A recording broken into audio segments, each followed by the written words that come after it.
Whenever? Or is there a hard stop? Yeah, there is. We gotta move to the next gig at 4:45. We gotta take students over to the French embassy. So Gotcha. I'm hoping that the assembly doesn't take that long. Probably won't. Because they've had all this time, you know, in their master classes. Yeah. So 5 minutes out, Timothy. Go. Let me go tell Angela that I know she wants to get us right to their space. Yeah, so I'll That's just exactly come, what it is. I'll just come greet everybody. Yeah. You're with Kobe, right? Yes. I'm in your office. Hello. You want to move? We can move this way, and your greeters will come for you. Thank you. Hello. Come on, come on in. Good. Good to see you. See you a little bit. No, I was wrong and I can help.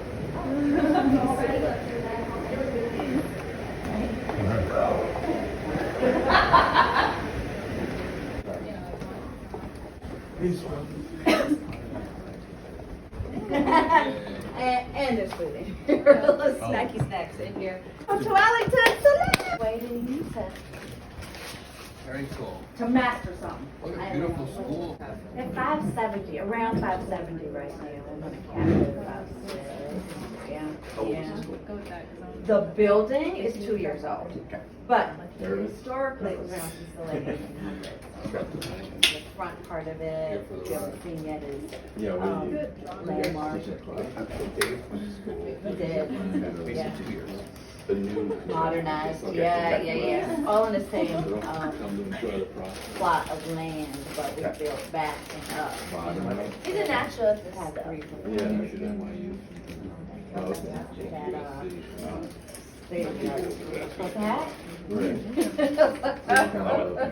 We do love it. We do love it. Nehruda, come on in. Don't. What kind of student was Dave Chappelle? Oh, you know, he was a good one. Quiet, but Were intense. you here?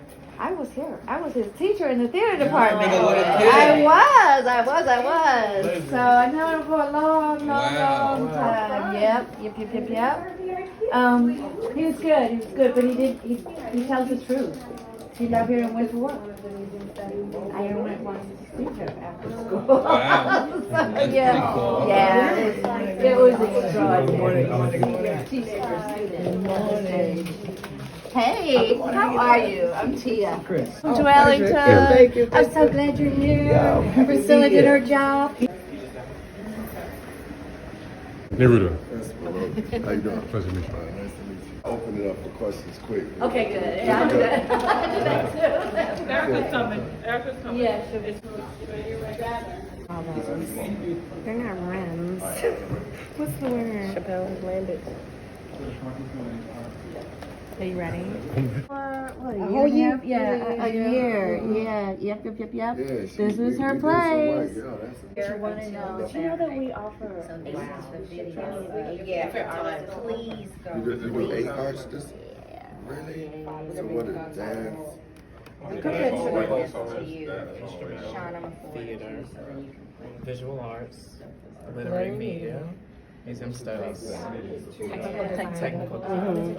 Yeah, and we're the only high school arts program with museum studies, which is like, I feel like that. Museum stuff? Yeah, so they learn about being curators, and even I feel like that department sort of has a rollover with literary media because they research, and they're How are you? Good. He's gonna come out to all these people. It's gonna be Rick.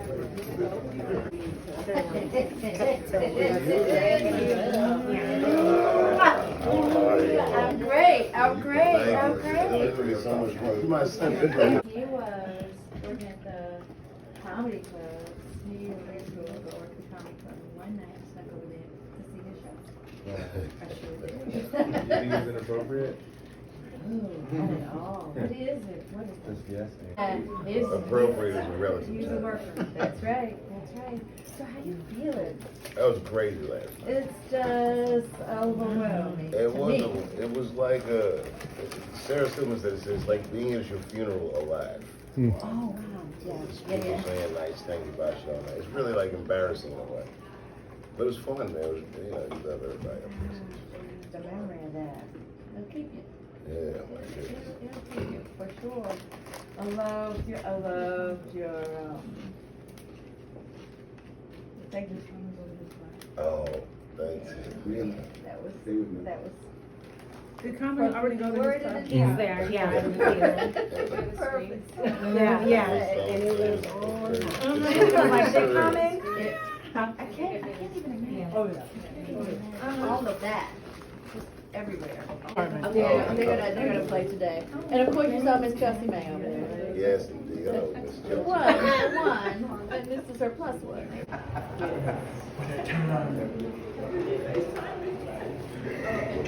Where we go? We go to the house. Take David to the house. That's a shorter route.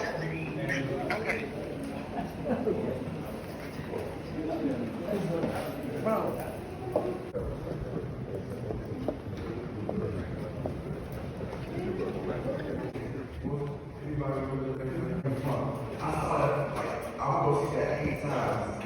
I went to see it 8 times just because I was inspired by it. That literally was helping shape me and what I was writing at the time.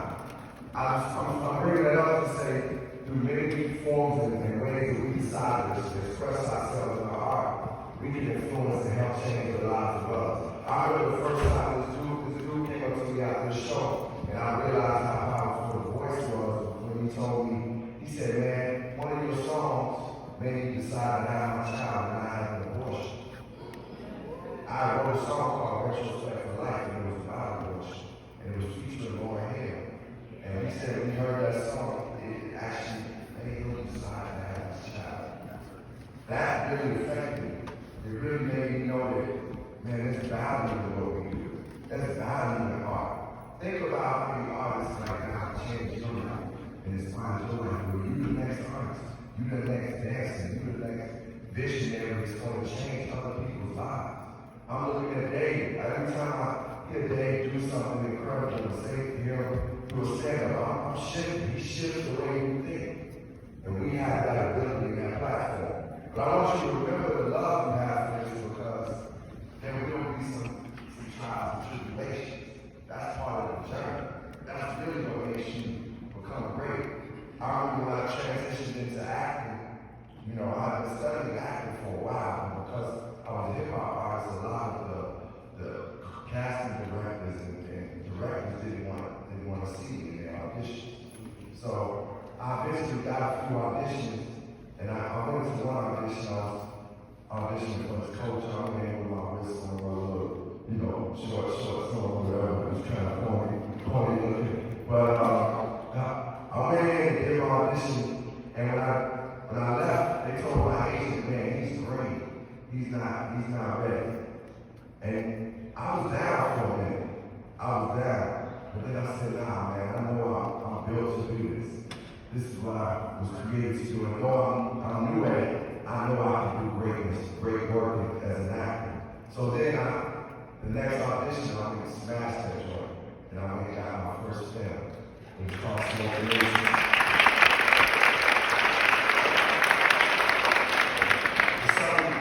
Something that I want to encourage you all to, and you all probably get it, at this incredible school, is to have your methods and techniques of what you need to do before you're about to perform, to center yourself. Because no matter who you are, I don't care how much success you have, how popular you are, everybody gets nervous. We all get nervous.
the prophet says that love is word made visible. So that means that if we really love what we're doing, the work that we put into it is really love. We put love into it.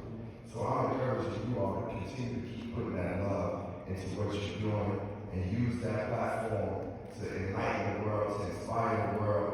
And as you go through the times of, like, man, you don't have it at the level you want it yet, just continue to keep working at the craft and believing in what you do. That belief is such an important thing to have. I've been putting out records for a long time and didn't realize that I truly didn't believe in myself. And when I started believing in myself, it just became evident. I started, and my belief was being practiced by me, like I said, doing prayer, meditating, focusing on things that I wanted to do, working at the craft, and also speaking things into existence.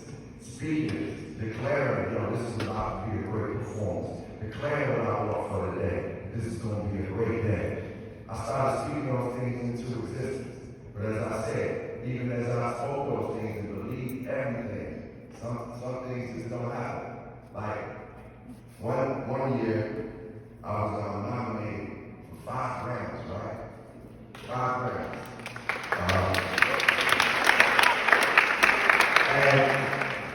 And so, this is 5 Grammys. I was out on tour, and I was working, and I had 1 day off.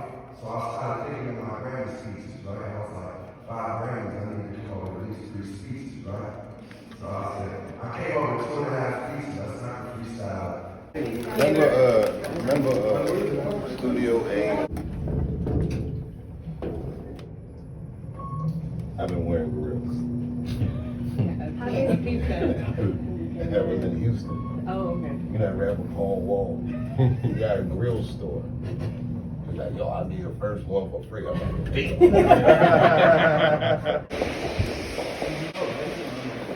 Yeah, that's it.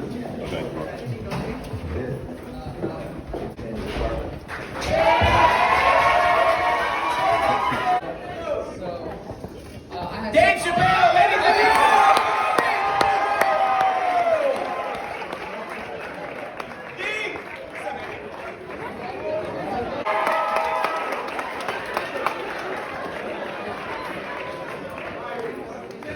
give it up for Dave for the Mark Twain crowd.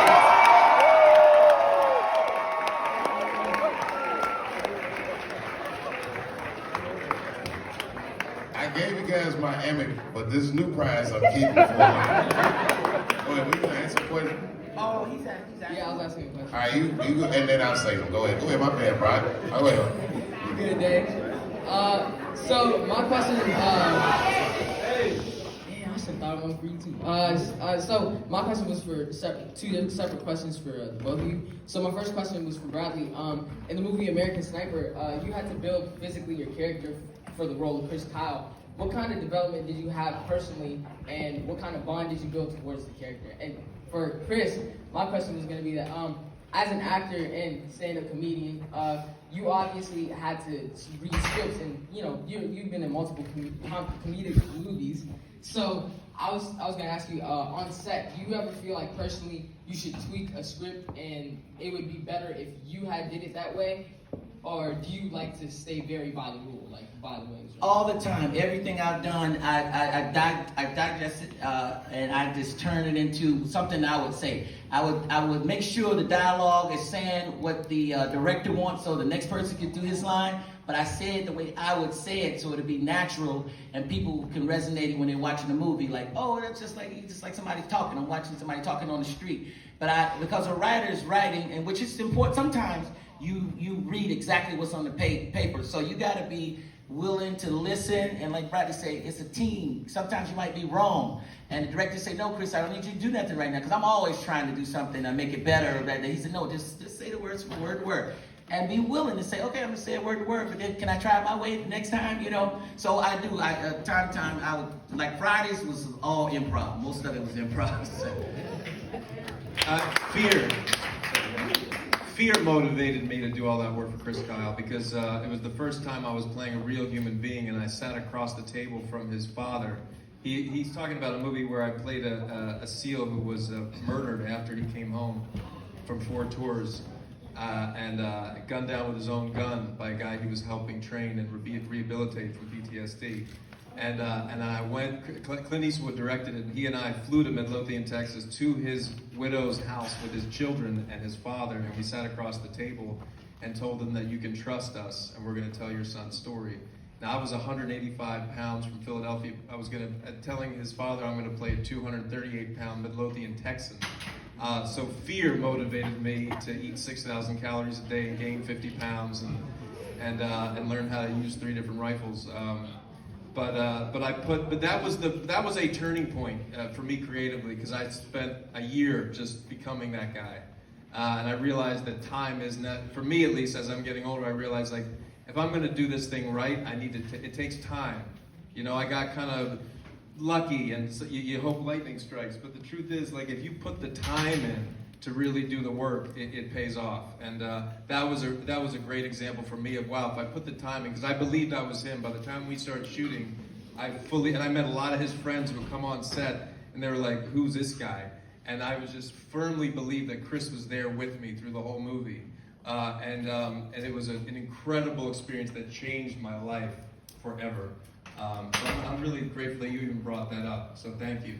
Yeah, I was gonna say, you're a literary media art student? Yeah. It's a really good question. That was a really good question. First time I met Bradley, by the way, he was doing The Elephant Man on West End in London. You know, I went to the theater to see him. I'd only seen him like in the Hangover movies and stuff like that. And man, let me tell you something. That role looks so difficult to do for 2.5 hours a night. Movie acting and stage acting are 2 very different muscles. And in movies, I don't really speak out there, but you act almost incrementally. You know what I mean? But you don't have to. I mean, stage acting is like, it's harder than stand-up. You gotta do the whole show. 1 take, no mistakes, and you gotta know how to pass the ball. And this guy is brilliant at both of them. But both are like, it's almost like separate skills in my opinion. I'm sorry.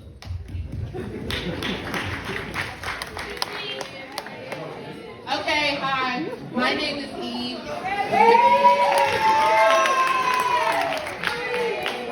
And I'm in the literary media and communications department. And my question is, what was you guys' favorite project and least favorite project, and what did those 2 teach you? I would say Fridays, because that was my shot. One of my first co-starring roles with Ice Cube. So, and I was ready. That's why we keep stressing, be ready. Don't waste time now. Don't get discouraged. Because I know you guys growing up in a different time, media, everybody's on their phones all the time. You gotta get off your phone and dream. So. Oh, I don't have like a least favorite anything. You know, each thing informs the next thing.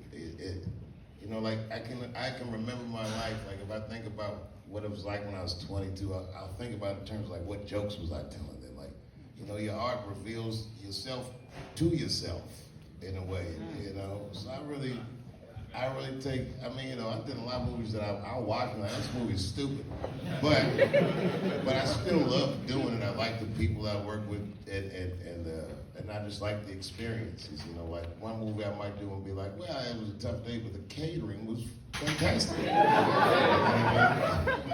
I'm one of those people where if I could like pick up a coffee cup and a take and it feels authentic, that gives me like, I get tremendous joy. Like I love acting so much, it's kind of a joke. So when I found myself in 2 situations, there was one play that was the work that I thought I'll never recover from. I just thought it was a horrible experience. And then there was one movie that I felt the same way about. And those 2 experiences wound up probably benefiting me more than any other ones that I've ever had. Because you just learn a lot about yourself. You learn what you don't want to put yourself in a situation like that ever again. And you learn that you were able to endure. So both of those experiences actually made me stronger, and I'm grateful for both of those. But it's gonna happen. And the older you get, the more experience you get, again, it's all about making sure you surround yourself with people that you know you're gonna, like Dave, I knew it was gonna work. He was, kind enough to come do A Star Is Born with me, but, you just don't settle. You're like, I wrote it for him, it's gonna happen, and you just don't settle because you know that when you're in that experience, you want it to be magical because it takes, again, a lot of work. This is not like easy stuff. Each other and be kind to yourself. And it sounds simple and trite, but it's very important in these times. It's the only way it's gonna get better. Is people like you having the courage to put your dukes down and show yourselves. You know what I mean?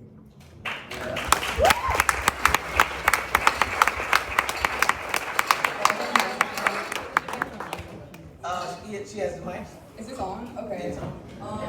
I'm also in the Literary, Media, and Communications department, and my question is basically, I came into Duke Ellington loving my art form, and I feel like the longer I've been here, the more I've been, you know, I guess, I've been straying away from my art form, and I feel like I'm writing only for a grade. How do I find my love for writing again? That's my question. I mean, I don't completely hate it, but I'm just not fond of it right now. That's a good question. I'll tell you something. What you're describing is what it feels like to be professional. Chris just said I did 3 shows a night. I might want to do one of them, but my finances at the time dictated that 3 is the way I go. You gotta, you know, a lot of times, like, I'll meet journalists or critics or all these people, and they're writing for these magazines, and I know they don't like me because they don't like what they're doing. They're not free people. They're just writing, oh, the special's terrible, blah, blah, blah, blah, blah, like a homework assignment. But they don't necessarily mean those things. So if you don't like what you're writing, do you know what you like to write? Yeah, I do know what I like to write. But Tell me, what do you like? I don't know, like I mostly write narratives pertaining to my life or the people around me, but I find that stuff becoming repetitive recently. Like I write about it and it's just like, it sounds like a piece I've made. So it's been frustrating me again. Well, maybe a perfectionist, maybe too critical, but finding joy in something is, again, she hit the jackpot on these questions. Joy is very, if you find joy in your work, it's the greatest life you could possibly imagine. You look at me or Chris or Bradley, you think, oh, I gotta make all this money and do it. You don't need the money. I know so many people that went to this school, that do other things for a livelihood, but still do their art because it brings them joy. What you're talking about is directly related to what I said. Whatever your joy is, protect it, nurture it, take care of it. Because you might find there's a million ways that you're capable of expressing yourself. And you're just born with this particular form of expression. Find a form. If you gotta get it out, find a way to get it out. And it's watching great movies, keep inspiring yourself because everybody's down sometimes. I'm down in the morning sometimes.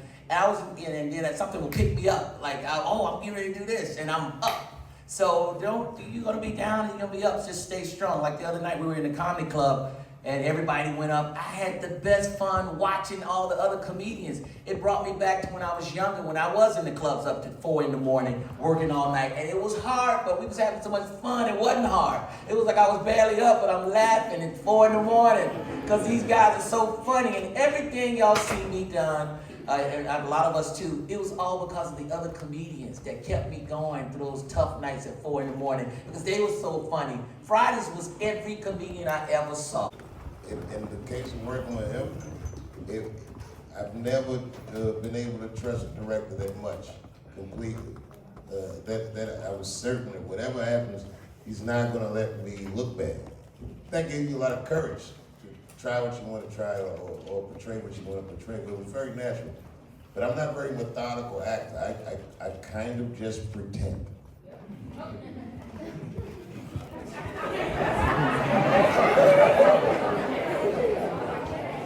A lot of it is unknown. You know, it's unknown. You got to just be totally prepared, like we've been saying. And when you get to the set, be open to everything. Sometimes I got jokes from, I'm off on another question, but jokes from the grip light guy. But like, Chris, say this is funny. But, you know, I just be totally prepared and totally open. But I always want to know that I'm having fun. And that's in my whole life. I try to have fun every day and whatever I'm doing and keep myself excited wherever I'm going. So it never turns off for me. So when I go on a movie, if it's a drama or action or something or whatever, I'm pretty much, I want to have that fun inside of me, even if I'm got to be pretty serious. So I don't turn anything off. I think I want to put a lot of me on the screen, but of course, in a role and in a movie, you gotta play that role and be in that world. I mean, the method is dependent upon what the goal is. I think, depending on what it is, then there's whatever you have to do to get to a place where you believe what you're saying. And Dave is so gifted as an artist that, he's able to sort of turn it on. But it depends. Like, for example, I needed a year for American Sniper before I believed I was him. I couldn't just say, yeah, I don't look anything like him. I mean, there was structural things that I had to do that I set out for myself. This thing I'm working on now, I know that I'm already 2.5 years in and I got another year of prep because I just know what it's going to take for me to believe I'm this person. But I will say that the voice is the key. Because you have to be able to talk from here when you're doing it.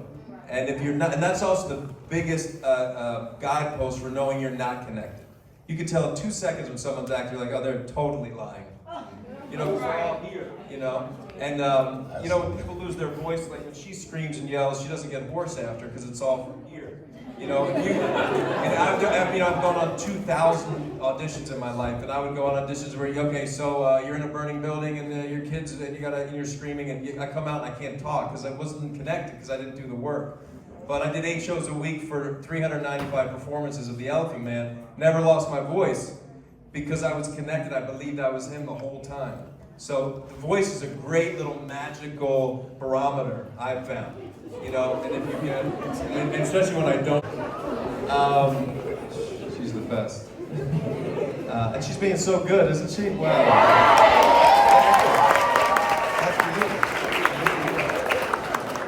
I found like I have it easier than any other director who's not acting in it because I'm able to go onto the field. It's like a sporting event, so I'm not just coaching from the sidelines. I get to go on the field and be there with the other artists and say, come jump off this bridge with me and risk.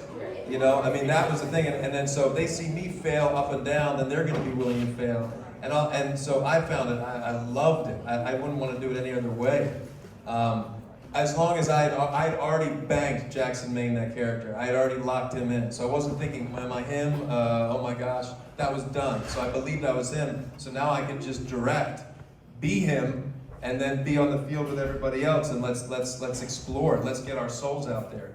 And Dave gave me his soul, man. I mean, the stuff he's talking about that movie, if you know anything about his personal life and the journey he's been on, he was really revealing a lot of himself. And that's all you could ever want as a director, as a writer-director. That guy at that moment in that movie had to do what Dave did, otherwise the movie just stops. And I think that a part of why that was able to happen was I got to do it with him in the scene. Yeah, it was amazing. I forgot the part you were asking me about the difference between, if you come on a set like that, it's a mixed bag. Sets can be so many different kinds of ways. Every set has its own culture, right? Bradley curated a really trusting culture on the set. You know what I mean? If you feel like you're gonna be judged or this, that, or the other, it's a very disarming set. I'm telling you, life is so much more fun. I'll tell you a great story about going to school here. Remember, I'm not gonna say anything. When we were going to school, it was a crack epidemic. I know you've heard of the crack epidemic. I know you've heard of it. Yeah, it was terrible. Like what was going on in DC was crazy back then. And there was a kid, real good kid, he was in the instrumental music department. And apparently he was, selling crack in his neighborhood, which was not uncommon back then. He was a bad person, he had that after school job.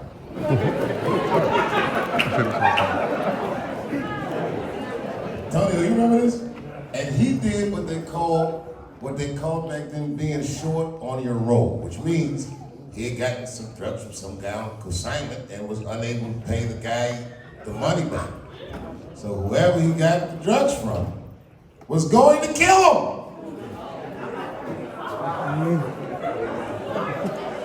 I'll never forget this. Now,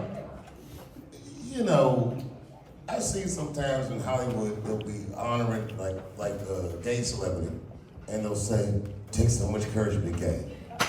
It does, but not in Hollywood. In the 80s in Southeast, that took courage. And there was this kid in the dance department from Southeast, and every time they said it, I always think of him, because I picture him, you know, he used to walk like a dancer. And he didn't leg moves on. I'd be like, man, just picture him going to school from his neighborhood like this. And one time, a guy was gonna fight this kid that walks like this, and he's a dance partner. I never heard anyone say something like this before a fight. He said, "I dance all day." He said, "Look how strong my legs are." He said, "I will stomp you."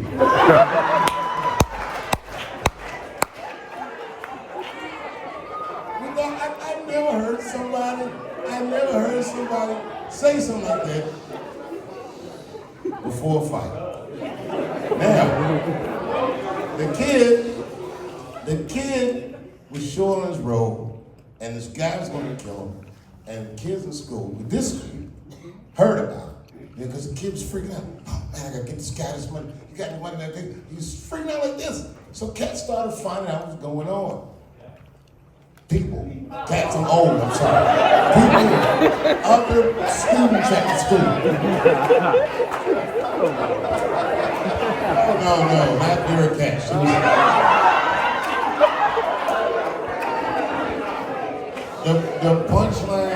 The punchline of the story is this. Every dude in the school, all of us, went outside.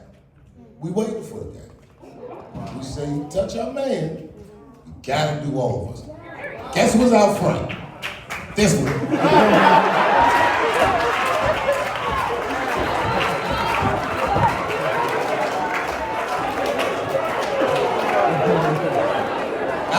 I'm just trying to remind you guys, that you got each other. Sometimes when I go on the road, I need somebody to protect me. Call my man Antonio. Antonio and I went to high school here. He keeps me safe, trusts with my life. Not because he was a soldier, not because he was a police officer, but because he was my friend in Ellington. You guys have to make sure that you can trust one another. Doesn't mean you're not mad at each other, doesn't mean you don't fight sometimes. But remember, you are going to be friends with some of these people for the rest of your life. I promise you. Stick together, help each other get through this, and you're gonna love it. You'll be very grateful you did. Honestly, I looking at y'all inspires me. I feel like I was just you. Man, if I could go back and talk to myself, I would tell myself what I'm telling you guys. Be nice and don't be scared. Be nice and don't be scared. Be nice, don't be scared.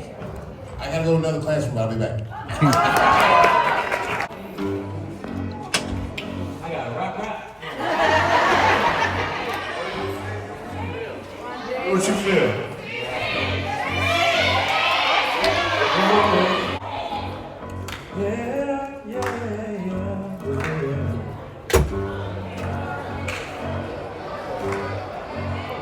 I don't even know what to do. Say, man, you sound good. She did me wrong. She did me wrong. She did me wrong. She did me wrong. She did me wrong. She did me wrong. Look at this. Hey. She did me wrong, man. It didn't even last long. I swear to God, one of my don't be calling my phone. Yeah. I swear to God, don't be calling my phone. Cause I swear that's what you prone to do. Leave him as prone.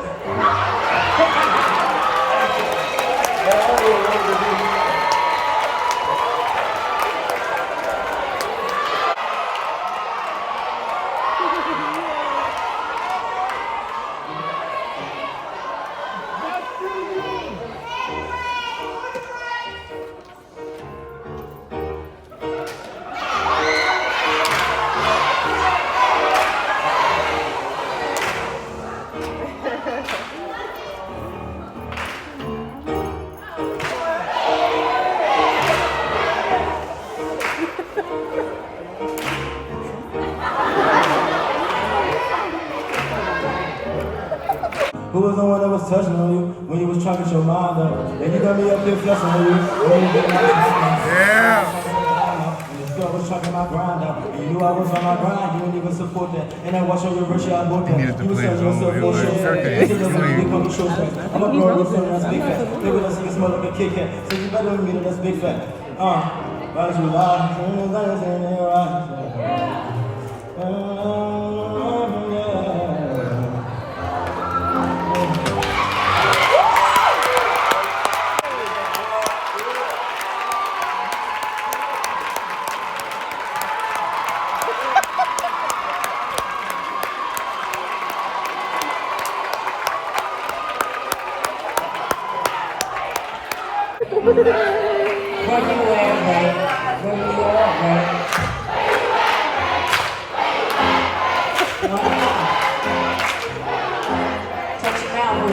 Come on, Ray. Say I'm the best. Young mini Ray. DC, I'm trying to escape. Be like the fuck. This ain't even back us fuck. Be looking so fuck. Because when I walk in the door, look at my grades, they're getting me paid. If you got a dream, please don't be afraid.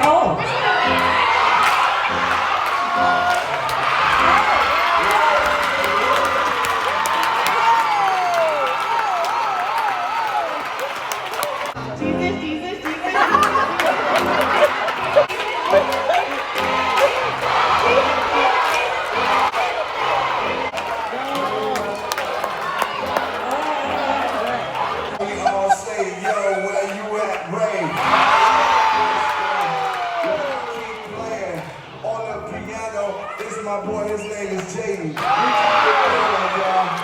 ain't a character. It's Black America. I'm here with Eryka. What we do, hanging outside, y'all.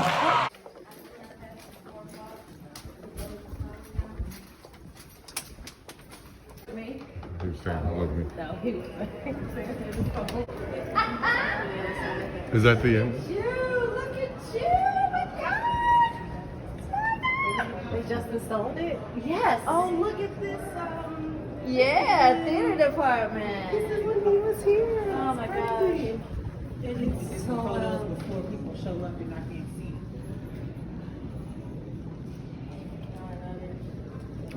Yeah, let me get out of the way. I think I need to go change my name.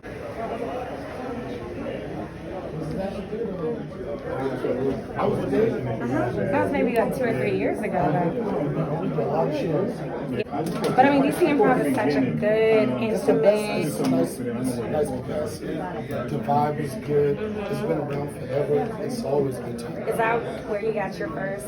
No, I wasn't. I was one of the white clubs. When I started in Circuit. So it was a comedy connection to Greenbelt. Greenbelt, Maryland. Like, oh, this hometown guy is actually good. No, I was young. I was good the first time. Calm down. No, I'm saying that's what they were saying. No, but that's what they were saying. No. So you wrong. Because they don't know. They do know. The first time I did So was it. it all racism? Do you think? No, it was just that you had a lot. When I started, the black comedy scene was blowing up, but it was only a small percentage of black comics that worked the mainstream clubs because they put us in a box like because of Def Jam. They just thought it was like you see a black guy. It was like, oh, he's a Def Jam comedian. Not hearing his material or anything just because he was black in the show. And then the way they looked at it, it was like, you know, the Def Jam comedy. They just thought black comics was loud, all did pussy jokes and stuff like that. They just didn't give a lot of people the opportunity. It was only a small percentage. Dave was one, Tony Woods was one. Yeah, but you know, black people, we were so spoiled. You don't want us, we don't want to fuck with us. We want to create our own space. That's the same thing that birthed Def Comedy Jam. You know, it was like a need for black comics late night. And there was no shows, and also someone saw that the original hits on HBO. I mean, Then I left. I started. I was doing it for 8 months, and I moved to New York. So I never was really introduced to DC comedy scene. I consider myself more of a New York comic. But I was country. I didn't know you live around here. You forget your country till you go somewhere else. You think everybody we used to thought Baltimore was bad with motherfuckers. Oh yeah. Right here, please, right here. There. All right, right here. Bring out here, bro. Right here. Oh, my bad.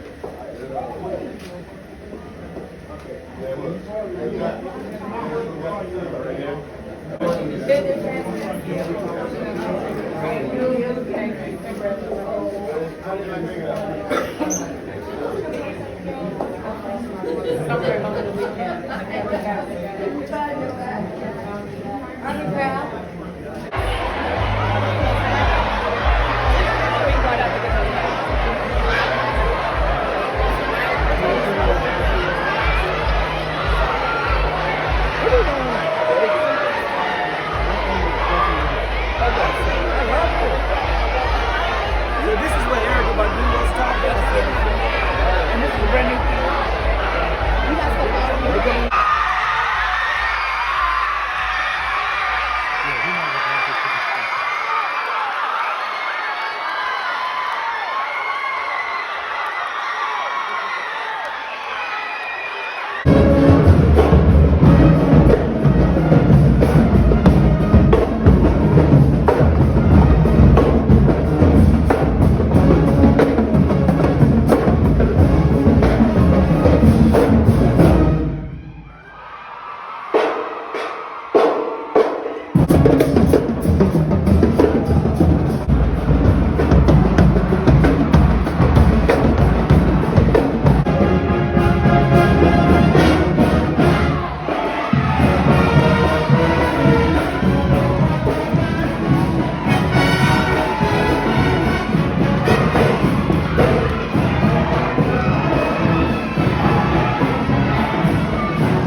Thank you for letting us stand in your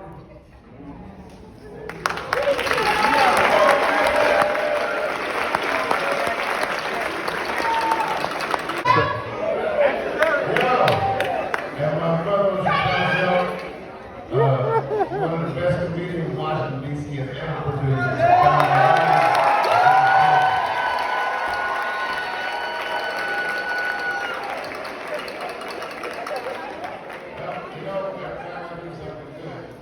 Just know that you can see your reflection in it.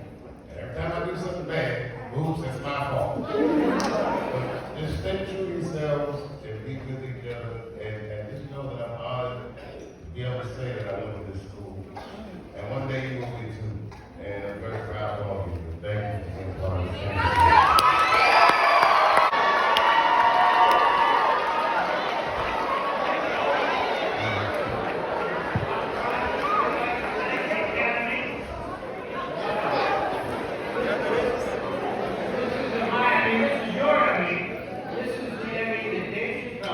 Special that I shot right here in Washington. It was